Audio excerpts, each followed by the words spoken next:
श्रीगुरुभ्यो नमः। हरिः ओम्। ओम वागर्धाविव संपृक्तौ वागर्धप्रतिपत्तये जगवत्पितरौ वन्दे पार्वती परमेश्वरौ। रामाङ्कं पार्वतीयुक्तं परशुरामप्रतिष्ठितं रामलिंगं भजाम्यहं। శ్రీ ఉమారామలింగేశ్వర స్వామి వారు నందంపూడి అమ్మాయిపేట మండలం వీరు పరశురాముచే ప్రతిష్ఠింపబడ్డారు.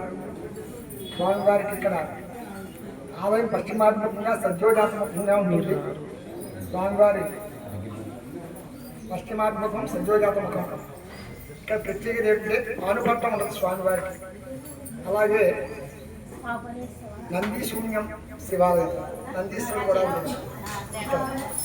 ఇంచుమించుగా మన ఈ ఇండియాలో ఇదే ఒకటేమో అని అనుకోవచ్చు కూడా. ఎక్కడ ఉన్నట్టుగా నంది లేకుండా శివాలయం లేనట్టుగా ఎక్కడ లేదు. అది ప్రత్యేకత. ఇక్కడ పరశురాముడికే ప్రతిష్ఠించబడింది. ఇది జమదగ్ని మహర్షి రేణుకాదేవి కుమారుడు పరశురాముడు. ఆయనచే త్రేతాయుగంలో ప్రతిష్ఠింపబడినట్టుగా శాసనాలు ఉన్నాయి. పైన గడప మీద, పైన ముఖద్వారం పైన లోపల శాసనాల ద్వారా తెలియవస్తుంది. ఇదైతే అన్నయ్య భట్టు విగ్రహాలు. అన్నయ్య భట్టు రాజధాని అనేది రాజమహేంద్రవరం పరిపాలించే సమయంలో 11వ శతాబ్దంలో ఈ అగ్రహారం దానం ఇచ్చినట్టుగా ఉంది. అన్నయ్య భట్టు విగ్రహారం కాలక్రమేణా వాడుకలో నందంపూడిగా మారింది. అది ఇప్పటికీ తామ్రశాసనం ఉంది. రాగిరేటు మీద అప్పట్లో కాగితాలు లేవు కనుక డాక్యుమెంట్స్ అలాంటివి రాగిరేటు మీద లిఖించడం జరిగింది. నన్నయ్య భట్టుకి ఈ అగ్రహారం ఇచ్చినట్టుగా 11వ శతాబ్దంలో ఇచ్చినట్టుగా ఉంది. నన్నయ్య భట్టు అగ్రహారం వల్ల నందంపూడిగా మారింది. ఇక్కడ జమదగ్ని మహర్షి రేణుకాదేవి కుమారుడు పరశురాముడికి ప్రతిష్ఠింపబడింది. కార్తీకేయాచార్యుడు అనే మహారాజు ఈ యొక్క జమదగ్ని మహర్షి ఆశ్రమానికి వచ్చేటప్పటికి కార్తీకేయాచార్యుడు సాధారణంగా ఆహ్వానించి జమదగ్ని మహర్షి రేణుకాదేవి దంపతులు కూర్చోబెట్టి అగ్నిబాధ్యాన్ని ఇచ్చిన తర్వాత అయ్యా అలాగా వచ్చారు కదా, భోజనం చేసి వెళ్ళాలని చెప్పి కోరారు. అలాగే నేను ఒక్కడిని రాలేదని కొన్ని వేల సైన్యంతో వచ్చాను ఇక్కడికి. వారికి ఆతిథ్యం కూడా కష్టం అవుతుందేమో అంటే, కాదు ఎన్ని వేల సైన్యంతో ఆతిథ్యం వచ్చే శక్తి మా దగ్గర ఉందని చెప్పి ఆ స్వామికి జమదగ్ని మహర్షి రేణుకాదేవి దంపతులు కార్తీకేయాచార్యుడు మహారాజు చెప్పారు. అప్పుడు వాడు నదీ తీరానికి వెళ్ళి గోదావరి తీరానికి అక్కడ సంధ్యావందనాలు అనుష్ఠానాలు పూర్తి ముగించుకుని భోజన సమయానికి మొత్తం అన్ని వేల సైన్యంతో పరివారంతో ఇక జమదగ్ని మహర్షి ఆశ్రమానికి వచ్చేటప్పటికి అప్పటిదాకా ఈయన ముందుగా వెళ్ళినప్పుడు అక్కడ ముళ్ళతొప్పులు పొదలు కొండలతో చిన్న పర్ణశాల కొబ్బరాకులు గుడిసిలా ఉన్నటువంటి పర్ణశాల వేసుకుని ఉన్నారు. వీళ్ళందరూ కలిసి వచ్చేటప్పటికి అదంతా ఇంద్రభవనంలో మారిపోయింది మొత్తం అంతా. జమదగ్ని కార్తీకేయాచార్యుడు చూసి ఆశ్చర్యపోయాడు. ఏమిటి దాకా వస్తే పడుతులు ఎత్తు వచ్చాను నేను ఇక్కడికి. అలాంటిది ఇక్కడ ఇప్పుడు ఇంద్రభవనంలో మారిపోయింది. ఏంటి స్వామి మహర్షి ఇక్కడ ప్రత్యేకించే ఏం లేదంటే కామధేమని గోవు ఒకటి ఉంది నా దగ్గర. ఆమె నేతి సంకల్పిస్తే అది ఇస్తుంది. వారు అనుగ్రహం ఆమె యొక్క అనుగ్రహంతో మీరు అందరికీ ఆతిథ్యం ఇచ్చే భాగ్యం మాకు కలిగింది. ఆ జమదగ్ని మహర్షి రేణుకాదేవి దంపతులు చెప్పారు. దీనికి చిన్న అసూయ కలిగింది. కార్తీకేయాచార్యుడు మహర్షి ఇక్కడ ఉంటే ఉపయోగపడ్డా కామధేమని గోవు నాకు ఇచ్చేయండి, నా గ్రామానికి నా రాజ్యానికి తోడుకొని తీసుకెళ్ళిపోయి నా ప్రజలు ఎవరికి ఇచ్చేస్తానంటారు. అంటే అలా ఇచ్చేది కాదు, ఎంతో తపస్సుతో స్వర్గలోకం నుంచి భూలోకంలో తీసుకొచ్చాను దాన్ని నేను, అందుకని ఇచ్చేది కాదంటే ఇద్దరికి వాగ్యుద్ధం జరుగుతుంది. మాట పెరిగిపోతుంది. ఈయన ఇమ్మని కార్తీకేయాచార్యుడు జమదగ్ని మహర్షి ఇవ్వకూడదని చెప్పి ఇద్దరికి మాట పెరిగిపోయి ఓర్పు నశించిపోతుంది. సహనం కోల్పోతాడు కార్తీకేయాచార్యుడు అనే మహారాజు. కోల్పోయిన వెంటనే ఇక పాపం వచ్చేస్తుంది. అతిగా పాపం వచ్చి తన వరలో ఉన్న కనకంతో జమదగ్ని మహర్షి తెలుసు ఖండించేసి బలవంతంగా కామధేను అనే గోవుని తోలుకెళ్ళిపోతాడు.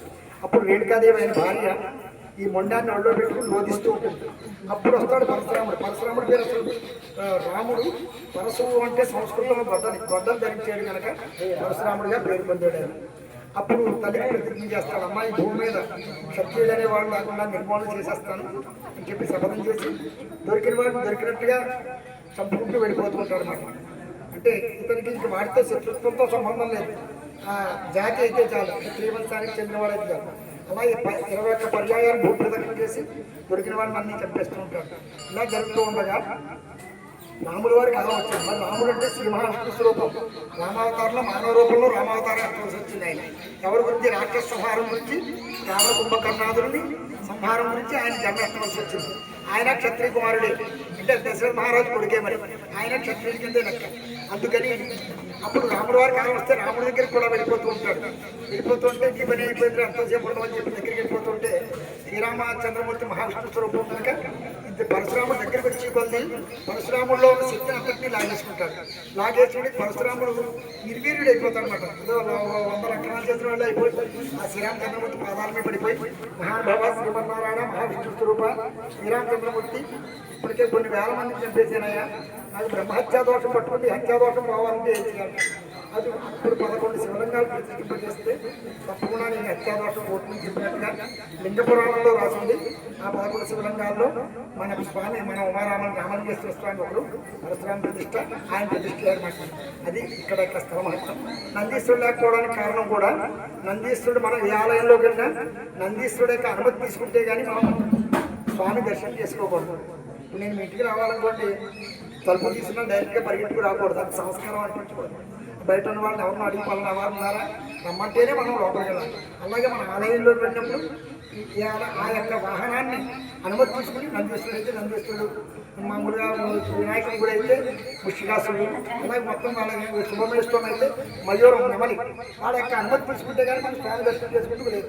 అలాగే నందీశ్వరుడు కోరేట పరమేశ్వరుని మహానుభావ పరమేశ్వర ఎవరు వచ్చినా నా అనుమతి తీసుకుని మీరు దర్శనం చేసుకుంటున్నారు, నా అనుమతి లేకుండా ప్రత్యక్షంగా దర్శనం ఇప్పించవయ్యా అని చెప్పినట్టుగా చెప్తున్నారు. అందుకని ఇక్కడ నందీశ్వరుని శివాలయం ఆలయం పశ్చిమ మార్గంగా ఉంటుంది. పరశురాముడు ప్రతిష్ట, అలాగే పాలుపట్టం కూడా ఉంటుంది. ప్రతి చోట పాలుపట్టం లేకుండా శివాలయంగా ఉండదు, ఇక్కడ పెద్దగా ఉంటాడు స్వామి. అలాగే అమ్మవారు కూడా సంతాన పార్వతిగా విరాజించున్నారు. ఇక్కడ ఈ గ్రామంలో సంతానం లేదు. పూర్వంలో 3 తరాల ముందర మేము కూడా దత్తత వచ్చిన వాళ్ళం. ఏమంటే మా పూర్వీకులు, నేను ఇక్కడ 7వ తరం వాళ్ళు ఇప్పటికీ స్వామి సేవలో. నాకంటే ముందు 6 అయ్యారు, అంటే కనీసం 70 సంవత్సరాలు చూసినా 6 ఏళ్ళు 42, 7 ఏళ్ళు 49, ఇంచుమించుగా 500 సంవత్సరాల నుంచి మా వంశీకి చేస్తున్నామండి ఇక్కడ స్వామివారి సేవ. ఆవిడ సంతాన పార్వతి కోరికలు నెరవేరుతాయి. అంటే పరమేశ్వరుడు ఎక్కడున్నా ఇక్కడున్నా ఒకటే, నా శిలో ఒకటే అంతా ఆయనే. ఇక్కడ ఏంటంటే స్థల మహత్యం అటువంటి ఎక్కడున్నా. అందుకని సర్వే జనాః సుఖినో భవంతు, లోకాః సమస్తాః సుఖినో భవంతు. నమః పార్వతీపతయే హర హర మహాదేవ. ఓం నమః శివాయ.